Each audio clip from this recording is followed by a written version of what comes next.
কাল রাতে তুমি এসে বললে তোমাকে একটা পাহাড় দেবো, যা পুরোটাই নাকি আমার হবে, যাতে পাইন দেবদারুর ছায়া থাকবে আর একটা কুমারী ঝর্ণাও থাকবে।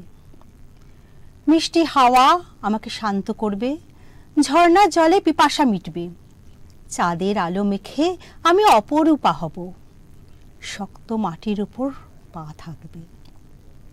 সকাল হতেই ভাবলাম সবই বুঝে তোমার ছলনা, রাতের মায়া কাজ করছিল তোমার মনে। জানতে চাইলাম সবই কি ভুল? তুমি বললে যে কথা দিয়ে কথা রাখে সেই তো পুরুষ।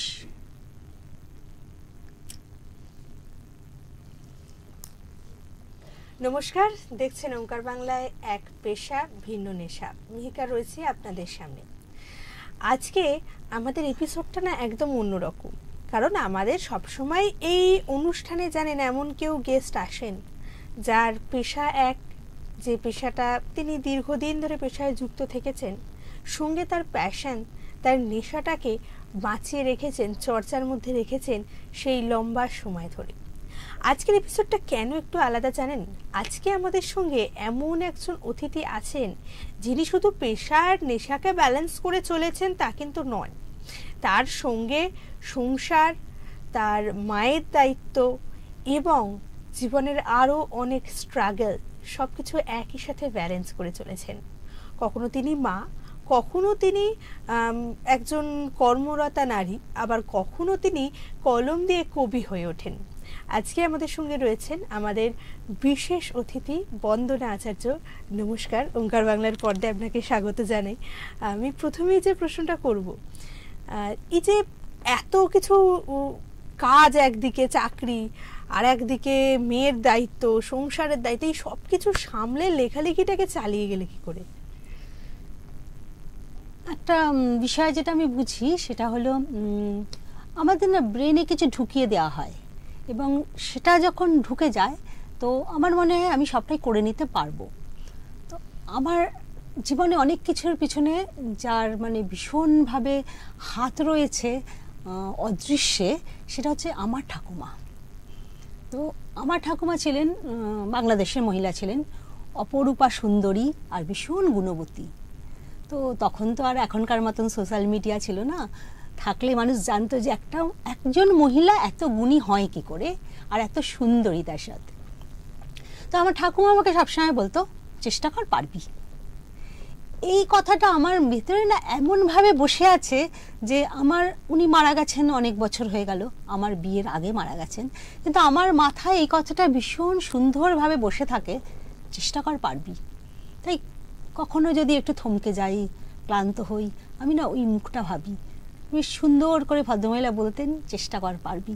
সত্যি এর মতো আর কিছু হয় না, ওইটা হচ্ছে আমার কিছু করতে হবে তার পেছনে, এটা হচ্ছে সাপোর্ট বিশাল। এই লেখালেখিটা শুরু করলে কবে? লেখালেখি আর 5 জন যেমন করে, আমরা স্কুলের ম্যাগাজিন দিয়ে শুরু করেছিলাম। তো করতাম, খাতায় থাকতো, কখনো স্কুলের ম্যাগাজিন, আগে আমাদের সময় খুব ওয়াল ম্যাগাজিন বেরাতো পাড়ায় বা কিছুতে, সেখানে লেখা দেওয়া হতো। টুকটাক মা সাপোর্ট করতো, মায়ের একটু পড়ার অভ্যাস ছিল। পরবর্তীকালে লিখতাম, বন্ধুবান্ধব খুব ভালো ছিল যারা এসবের সাথে যুক্ত, তাদের দেখে দেখে আমার মনে হতো আমি একটু লিখি। এই করতে করতে লেখা হতো, ডায়েরিতে জমতো, লেখা হতো, ডায়েরিতে জমতো। তো বড় কিছু লেখার এটা কখন থেকে এলো হচ্ছে বিয়ের পরবর্তীকালে। একটা সময় না চাকরি বাকরি নেই, কিছু নেই, বেকার ঘরে বসে থাকতাম, তখন এটা এলো যে বড় কিছু করে লিখি। আচ্ছা, এই প্রথম বই তোমার পাবলিশ হচ্ছে, সেই গল্পটা একটু শুনবো। আচ্ছা, প্রথম বই অনেকগুলো গল্প, লকডাউনের ঘটনা। সেটা লকডাউনে চাকরি নেই, বসে আছি, লোকে যা করেছে রান্না করছে আর খাচ্ছে, আমিও তাই করছি। তো সেই সময় বিভিন্ন গ্রুপগুলো, ফেসবুক থেকে বিভিন্ন গ্রুপের সাথে যোগাযোগ বাড়লো আমার। বিভিন্ন গ্রুপে লেখা পোস্ট করছি। গল্পগুচ্ছ বলে একটি গ্রুপ আছে ফেসবুকে আর কি, ভীষণ জনপ্রিয়।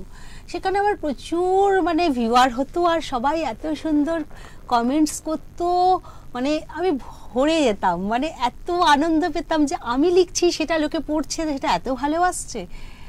এরকম করতে করতে এক সময় মাথায় এলো যে তাহলে তো এগুলো দিয়ে একটা বই আমি বের করতে পারি নিজের। তো আমার জীবনের সেকেন্ড সাপোর্ট হলো আমার মেয়ে। লেখালেখি করতে গেলে অনেক সময় শ্বশুরবাড়িতে শুনতে হয়েছে কাজে ফাঁকি দেওয়ার জন্য মোবাইল নিয়ে বসে আছে। তো মেয়ে বলতো যে মা পোস্ট করো, কে কি বলছে তুমি কান দিও না, পোস্ট করো। তো প্রথম পোস্টটা কিন্তু আমার মেয়েই করে দিয়েছিল। আমি তখন না ওই এত সড়গড় ছিলাম না। তো প্রথম পোস্টটা মেয়ে করে দিল, বললো যে জানো তো মা, যারা কমেন্টস করেছে তারা ফেসবুকে খুব নামি নামি লোক, তাদের অনেকে চিনি, তারা তোমার লেখাটা পছন্দ করছে। তো আস্তে আস্তে আমি নিজেই লেখা শুরু করলাম, নিজেই পোস্ট করতাম, নিজেই কমেন্টসে উত্তর দিতাম। তখন একদিন মেয়ে বললো যে তাহলে একটা বইয়ের চেষ্টা করো। তো 20খানা গল্প নিয়ে আমার একটা বই বেরালো, 24 আগস্টের বইটা বেরিয়েছে।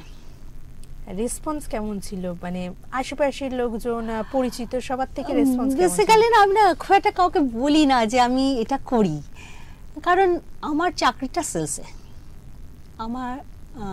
আমি বিউটি অ্যাডভাইজারের কাজ করি। তো আমার চাকরির সাথে আমার লেখা এই দুটো কিন্তু মেলে না একদমই। আমার কোম্পানির লোকজন যারা পার্সোনালি আমাকে চেনে তারা ভীষণ আমার সুখ্যাতি করে এই বলে যে দিদি এটা অন্যরকম, এইভাবে বলে। তো আশেপাশে যে পাড়া প্রতিবেশী তারাও জানে না যে আমি লেখালেখি করি। আমার শ্বশুরবাড়ির লোকও কোনদিন আমার একটা বই তুলে পড়েনি, কিন্তু যারা পড়েছে উৎসাহিত করেছে, কেউ তুমুল বকেছে, কি করো তুমি, কেন লেখো না, এরকম ভাবে বকেছে। একজন বয়স্ক মানুষ সরকারি কাজ করতেন, রিটায়ার্ড করেছেন এখন, তুমুল বকা আমাকে, রান্না বান্না সবাই করতে পারে, লিখতে সবাই পারে না।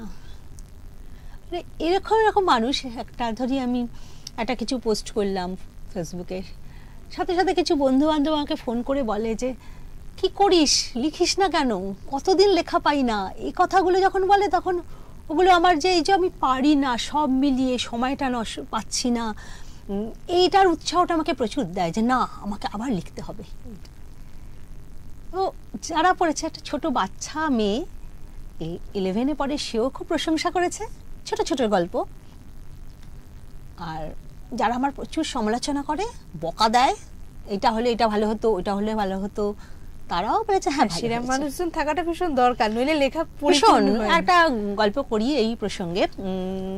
মেদিনীপুরে একটি ছেলে থাকে, সে আমাকে দিদিই বলে, বছরে একটা মাত্র সে ফোন করে আমাকে বিজয়ার পর, মানে সে আমাকে সেইভাবেই দেখে, দিদি বলে তাই জন্য। তো সে বইটাকে কেমনভাবে নিয়েছিল ভাবলে অবাক হয়ে যাবে।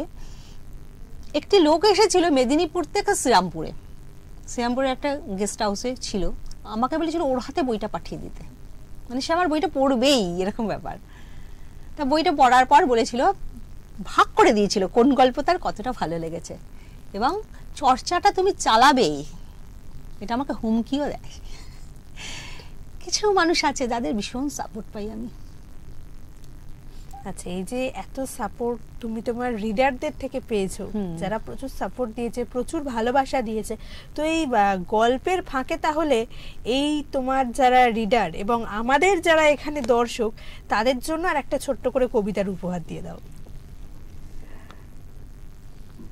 কবিতা হচ্ছে বেশিরভাগ না আমি না একটু ছোট ছোট ছোট গল্প লিখি। গল্পগুলো কেমন হয়, আমি দৈনন্দিন ইয়েতে যাচ্ছি, তো তাহলে গল্প শোনাও। ট্রেনে যাতায়াত করছি, রোজ লোকের সাথে আমার দেখা হচ্ছে, আমার গল্পের প্রতিটা চরিত্র না তুই পড়ার সময় দেখতে ভাববি যে একে যেন আমি দেখেছি, এ যেন আমার চেনা। তো এরকমই একটা ছোট গল্প বলি। বিভিন্ন ইভেন্ট আছে, ছোট ছোট ইভেন্টগুলো আমি লেখাগুলো দিয়ে থাকি। এরকমই একটা ছোট গল্প বলি যে বলছে, জবা তুই আজও দেরি করে এলি, তোকে রোজ বলি তাড়াতাড়ি আয়, আমার অফিস থাকে, তুই আমার কোনো কথা শুনিস না। বলছে জবা যখন বলছে, কি করি, ওই যে একটা অমানুষ নিয়ে ঘর করি না, আমার পয়সায় খায়, আমার উপরই জোর জুলুম করে, নিজের পায়ে তো কিছুই করতে পারে না, আবার নেশা করার পয়সাটাও আমার থেকে কেড়ে করে নিয়ে নেয়। তখন ভদ্রমহিলা বলছে, যার বাড়িতে কাজে এসছে, সে বলছে যে তুই কেন এত অত্যাচার সহ্য করিস, তুই তো রোজগার করিস। জবা বলছে, জিয়া দিদি আমি তো 5,000 টাকা মাসে রোজগার করি, আমার কিছু করার নেই, আমাকে এই টাকা দিয়ে তাই জন্য স্বামীর ঘরে থাকতে হয়, কিন্তু তুমি তো মাসে 50,000 টাকা রোজগার করো, তোমার গালে যে 5 আঙ্গুলের দাগ আছে না, সেটা কিন্তু তোমার ওই প্যানকেকেও ঢাকা যায় না। তাই আমরা দুজন একই নৌকা দিদি, আমাদের কিছুই করার নেই। এই যে ঘটনাগুলো না, এগুলো আমরা রোজকার জীবনে চলতে ফিরতে খুব মানে আমি ভীষণভাবে নজর করি যে অনেক কিছু হয় ঘটনা, আমরা কেউ ঢেকে রাখি, সবটা তো আমরা প্রকাশ করি না। এরকম ছোট ছোট ছোট ছোট ঘটনা চারপাশেই দেখা যায়, যেগুলো এটা আমাকে কেউ বলেছিল যে রাস্তাঘাটে যখন চলবে না, খুব চোখ কান সজাগ রেখে চলবে, অনেক কিছু তুমি পাবে, তোমার লেখার প্লট পাবে। একটা ঘটনা বলি যে একদিন ফেসবুক থেকে আলাপ এক ভদ্রলোক আমাকে বলেছিল ফোন নাম্বার দেবেন। সেলসে কাজ করি, প্রচুর লোককে ফোন নাম্বার দিই, লজ্জা নেই তাতে আমার। দিয়েছিলাম। আকণ্ঠ নেশা করে ভদ্রলোক তার জীবনের গল্প আমাকে বলেছিল এবং বলেছিল একটা গল্প লিখবেন। জানি সময় পেলে হয়তো লিখবো, কিন্তু অতটা সময় আমার হাতে এখনো নেই। কিন্তু বলেছিল সে, এটা একটা পাওনা। হয়তো আমি অনেক বড় কিছু নই, কিন্তু এই যে একটা মানুষ ফোন করে আমাকে বলছে যে আমাকে নিয়ে গল্প লিখুন, এটাও কিন্তু আমার পাওনা। এই ভালোবাসাটা দরকার, মানে যদি আমার পাঠকের থেকে বা আমার যারা ভিউয়ার তাদের থেকে যদি আমি ভালোবাসাটা না পেলাম, তাহলে আর কি কাদের জন্য লেখা? সেটাই তো। এবার আচ্ছা, এই যে তুমি জীবন থেকে গল্প নিচ্ছ, তোমার তো নিজেরও জীবনে একটা লং টাইম প্রচন্ড স্ট্রাগল গেছে, অনেক কিছুর মধ্যে দিয়ে গেছো, সেটা লেখার মধ্যে কিরম ছাপ ফেলেছে? সেটা যারা পড়ে না, অনেকেই বলে যে তোমার লেখা পড়লে মনে হয় তোমার মধ্যে একটা না পাওয়া আছে। আমি গোপন করতে চাই না নিজেকে, আমি খুব ট্রান্সপারেন্সি ভালোবাসি, আমি যেমন তেমনই। আমি দেখাতেও চাই না ডেকে, আমি লোকাতেও চাই না।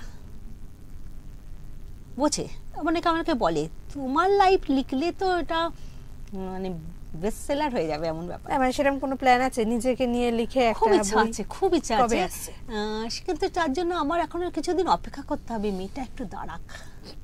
এখন আমার ছুটি নেই, চাইলেও ছুটি নেই।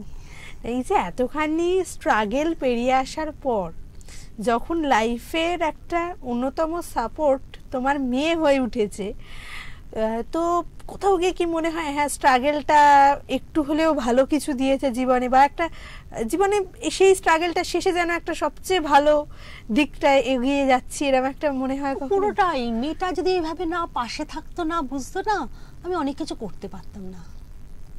সে যেটাই হোক, অনেক কিছু। আমি হয়তো আবদার করে মেয়েকে বললাম আমি না ট্যাটু করব, হ্যাঁ করো।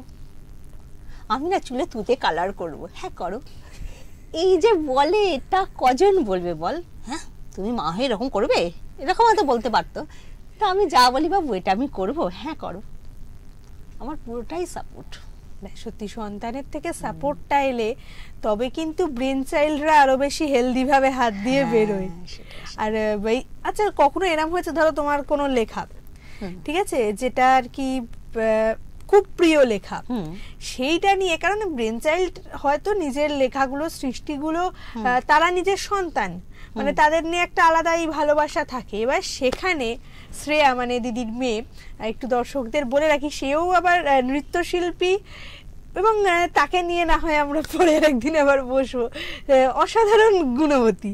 তো প্রচন্ড ভালোবাসা তোমার কোনো সৃষ্টিকে, সেটা নিয়ে একটু একটু হিংসা করছে? এখনের মধ্যে কিছু বুঝি না, মেয়েটা একটুখানি বেশি আমার থেকে ম্যাচিওর, মানে আমি ওর কাছে বাচ্চা, আমি ওর কাছে বাচ্চা বানা করি। আমার ওই একটাই জায়গা আছে যার কাছে আমি বাচ্চা বানা করতে পারি, কারণ আমার খুব 16 বছর বয়সে আমার বাবা মারা গেছে। তো আমার ওই বাচ্চা পানা করার জায়গাটা, আবদার করার জায়গাটা ওই একটাই আছে। আচ্ছা, এই যে সোশ্যাল মিডিয়ায় লেখা এবং সোশ্যাল মিডিয়ার লেখা থেকে গিয়ে বই পাবলিশ করা, তো আজকাল উঠতি লেখকদের ক্ষেত্রে এটা তো একটা খুব কমন ফ্যাক্টর যে সোশ্যাল মিডিয়ায় লেখা এবং সেখান থেকে পরবর্তীকালে পাবলিশারের সাথে কন্ট্যাক্ট করা। এবং তাদের একটা প্রচণ্ডভাবে কমপ্লেন থাকছে বিভিন্ন পাবলিশাররা এই যে উঠতি লেখক তাদেরকে বিভিন্নভাবে এক্সপ্লয়েট করছে, এরম কোনো কিছুর সম্মুখীন কখনো হয়েছে? আমি আমার ওই আনন্দ প্রকাশনী থেকে আমার বইটা বেরিয়েছিল, তো আমার যেটা সমস্যা হয়েছে ওদের সাথে একটাই সমস্যা হয়েছে, আমি খুব সামনাসামনি কথা বলি এবং যেদিনকে আমার বই মানে প্রকাশ হলো সেদিনই আমি কথাটা বললাম। আমার বইয়ের আমার যে গল্পগুলো ছিল, আমার যেহেতু আমার মেয়ে নাচ করে, যেহেতু এক সময় আমি নিজে নাটক করতাম, নাচ করতাম, আমরা ভালোবাসি গান, আমরা ভালোবাসি কবিতা, তো আমাদের বাড়ির পরিবেশটা ওরকম, সারা জায়গায় বই ছড়ানো ছেটানো, যত না মানে শাড়ি গয়না পাবি তার থেকে বই বেশি পাবি আমাদের বাড়িতে। তো সে জায়গা দাঁড়িয়ে আমি বলে দিয়েছিলাম বইয়ের মলাটটা কেমন হবে। সেই মলাটটাও একদম প্রেসিডেন্সির একজন কৃতি ছাত্র বানিয়ে দিয়েছিল আমার মতন করে। আমার গল্পের বইয়ের নাম ছিল বাইপাস লেন, মানে বাইপাস রোড করা হয়েছিল কেন, যাতে শহরের জঞ্জাট থেকে মুক্তি পায়। সেই আমার গল্পগুলো এরকমই ছিল, পড়লে মনে মানুষের হাসি আসবে, আনন্দ আসবে, মায়া মমতা আসবে, তাই জন্য বাইপাস লেন। তো মলাটটা এরকম খুব সুন্দর ছিল, একটা নুপুর পরা পা, একটা হারমোনিয়ামের রিড, হ্যাঁ, এইরকমভাবে তৈরি করা হয়েছিল। সেখানে আমি বারবার বলে দিয়েছিলাম যে এই নামটা যেন এই ছেলেটির নামই আসে, কিন্তু না দিয়ে তারা নিজেদের আর্টিস্টের নাম বসিয়েছিল। সেটা আমার প্রবল অবজেকশন, কেন করবে না, এটা সত্যি ভীষণ ডিসঅ্যাপয়েন্টিং। কারণ আমরা সাথে সাথেই প্রতিবাদ করা হয়েছিল। বই প্রকাশের দিন আমার মেয়ে তো সাথে থাকেই, আমার বান্ধবী ছিল, মেয়ের বন্ধু ছিল, সবাই গিয়েছিল, একটা সুন্দর দিন ছিল। তো তার মধ্যে ওই সুর কেটে গেছিল এই বিষয়টাই যে সেখানে একটি ছেলে কষ্ট করে তার ভীষণ ব্যস্ত শিডিউল থেকে কাকিমার জন্য সে এটা বানিয়ে দিল, সেখানে তার নামটাই দেওয়া হলো না। না, এটা অবশ্যই, কারণ একজন শিল্পী তার সৃষ্টিটা একটু আগে যেটা বললাম যে তার সৃষ্টিটা তার কাছে সন্তান সম, এবং একটা শিল্প সৃষ্টি করার পেছনে তাকে কতটা মাথা খাটাতে হয়, তাকে কতটা এফোর্ট দিতে হয় সেটা অবশ্যই, এবং কাজটার প্রতি একটা প্রচন্ড ভালোবাসা থাকতে হয়, অন্তর থেকে সেই কাজটাকে নিয়ে আসতে হয়, এবং তারপরে কি আর পাওনা থাকে শিল্পীদের। সব থেকে আমার কি মনে হয়েছিল যে ও আমাকে ব্যক্তিগতভাবে চেনে না, আমার মেয়ে ওর জুনিয়র, সেই হিসাবে আলাপ সে আমাকে এক কথায় করে দিয়েছিল, এবং আমি যখন তাকে কিছু একটা ভালোবেসে উপহার দিতে চেয়েছিলাম সেটাও সে বলে আমাকে একটা বই দিয়ে দিও তাহলেই হবে। মানে আমার খুব কষ্ট লেগেছিল এই জায়গাটায় যে কেন তার নামটা আসেনি, এটা আমার কষ্টের জায়গা ভীষণ। না, এটা সত্যি ডিসঅ্যাপয়েন্টিং। তবে যাই হোক, দুঃখের কথা ছেড়ে আমরা আবার একটু ভালো কথার দিকে আসি। আচ্ছা, এই যে ধরো সোশ্যাল মিডিয়ায় লেখালেখিটা তোমার একটা জীবনে গুরুত্বপূর্ণ ভূমিকা রেখেছে, তো সোশ্যাল মিডিয়া নিয়ে কিন্তু এখন বেশ আবার একটু অন্য ধরনের জলঘোলাও হচ্ছে। মানে সোশ্যাল মিডিয়াটাকে আমরা যতটা ক্রিয়েটিভলি ইউজ করতে পারতাম হয়তো সেই জায়গাটা নষ্ট হচ্ছে বলে অনেকের দাবি। এই বিষয়ে তোমার কি মত? তুমি ভালো কাজে লাগাও, সোশ্যাল মিডিয়া খুব ভালো, তুমি খারাপ কাজে লাগাও সে খারাপ। ওর জায়গাটা দোষ না, দোষটা হচ্ছে যারা করছে তাদের দোষ। প্রতিটা মানুষের উচিত তার নিজস্ব লিমিটেশনটা বজায় রাখা। হঠাৎ শর্টকাটে নাম করতে গিয়ে লোকে অনেক খারাপ খারাপ কাজও করে ফেলছে, সেটা না করলে সোশ্যাল মিডিয়া জায়গাটা খারাপ না। কত মানুষ আমি দেখেছি, আমাদের একটি মহিলাদের গ্রুপ আছে যেখানে 10,000 মহিলা আছে, এত গুণী মানুষ আছে সেখানে কল্পনা করা যায় না। আমরা জানতেই পারতাম না সোশ্যাল মিডিয়া না থাকলে তাদের এত গুণ আছে। জায়গাটা খারাপ না, খারাপ হচ্ছে মানুষ করছে জায়গাটাকে খারাপ।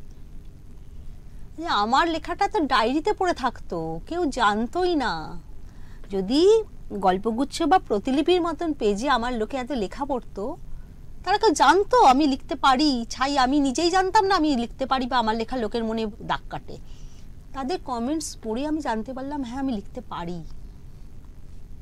না মানে আমাদের আড্ডায় আড্ডায় অনেক বেলাই হলো, এরকম আড্ডা জমতে থাকলে সে আড্ডা আমরা দিতেই থাকবো। আফটার অল বাঙালি তো, আড্ডা শেষ হবে না, কিন্তু এপিসোডও সময় শেষ করতে হয়। তবে তাই এই যেটুকু সময় হাতে পেয়েছি সেটুকু সময় যদি কোনো স্রষ্টাকে পাই তাকে তো ছেড়ে দেওয়া যায় না, তার থেকে আমরা একটু গল্প কবিতা এগুলো শুনতেই থাকবো। তাই এই ফাঁকে আগে একটা কিছু শুনে নি, তারপরে আবার না হয় আড্ডায় ফিরবো। একটা কবিতা বলি, হ্যাঁ। ভরা পূর্ণিমা তিথির আকাশ, গর্ভবতীর মতন টইটুম্বুর চাঁদটা দেখছি আর ভাবছি তোমার কথা। তুমি কি করছো এখন? তোমার মাথার উপর যে জানালা তা দিয়ে জোছানা ছেয়ে ফেলেছে বিছানা, কিন্তু তুমি তা না মেখে হিসাব করছো কতটা দিলে আর কতটা পেলে, হয়তো বা কি কি ছেড়ে এলে। আচ্ছা, এই যে অসাধারণ একটা কবিতা, তার মধ্যে থেকে যেন কোথাও গিয়ে এই ভাবটা উঠে এলো যে আমরা তো সারা জীবন ধরে হিসেব কষে যাচ্ছি কাজের, কিন্তু সব শেষে আমরা কি নিয়ে যাচ্ছি, কি পাচ্ছি। আচ্ছা, এই প্রসঙ্গে একটা কথা বলি, আমি শেষ প্রশ্ন এটাই করব। এই যে মানুষজন ছুটছে কিছু পাওয়ার জন্য, কিছু টাকা কামানোর জন্য ছুটছে, কেরিয়ারের পেছনে ছুটছে, মানুষ এখন আরো বেশি ব্যস্ত। তো সেই ব্যস্ততার মধ্যে থেকে যেমন তুমি একটুখানি বাঁচার রসদ হিসাবে একটা ক্রিয়েটিভ রাস্তাকে বেছে নিয়েছো, তারাও যাতে এরকম একটা কিছু বাঁচার রাস্তা বেছে নিতে পারে সেই বিষয়ে তাদের কিছু বলে দাও। বিষয়টা হচ্ছে এই যে যারা ছুটছে, ভীষণ হয়তো অস্থিরতা কিছু কাজ করছে। আমার প্যাশনটাকে যখন আমি আঁকড়ে ধরি না, তখন এই অস্থিরতাটা কমে যায়। আমি একটা ছোট এক্সাম্পল দিচ্ছি। কিছুদিন আগে একটা বাচ্চা, আমার আত্মীয়, আমাকে ফোন করে বলেছিল আমার মেয়ের কথা তুলে, ও যেটা ভালোবাসে ও সেটা নিয়েই পড়তে পারছে, আমি কিন্তু পারলাম না। বেশি কিছু বলতে পারিনি, কারণ সে আমার আত্মীয় হয়। তার মানে কি, মেয়েটার মধ্যে একটা এই যে অস্থিরতাটা শুরু হয়ে গেল। কেন হলো? ও যেটাকে ভালোবেসেছিল সেটা নিয়ে পড়াশোনা করতে পারলো না। তাহলে আমাদের সবার ভেতর না একটা ভালোবাসার জায়গা থাকে, আমরা সেটাকে যে পেয়ে গেলে না খুব শান্ত স্থির হয়ে যাই। মানে জীবনে যতই আমরা কেরিয়ারের পেছনে ছুটি না, দিনের শেষে কিন্তু আঁকড়ে ধরার জন্য একটা ভালো লাগার জিনিস দরকার। আর যদি ভালো লাগার কাজই আমরা করে থাকি সেটা তো আলাদাই বিষয়। তবে এই এপিসোডটা কিন্তু আমাদের আবার শিখিয়ে দিয়ে গেল, জীবনে স্ট্রাগল আসবে, জীবনে কাজের চাপ আসবে, কিন্তু নিজের যেটা প্যাশন, নিজের যেটা ভালোবাসার জায়গা, নিজের যেটা নেশা, সেটাকে ছেড়ে দিলে চলবে না। সব কিছুর সাথে ব্যালেন্স করে সেটাকে কিন্তু আমরা সহজেই বাঁচিয়ে রাখতে পারি যদি আমরা চাই।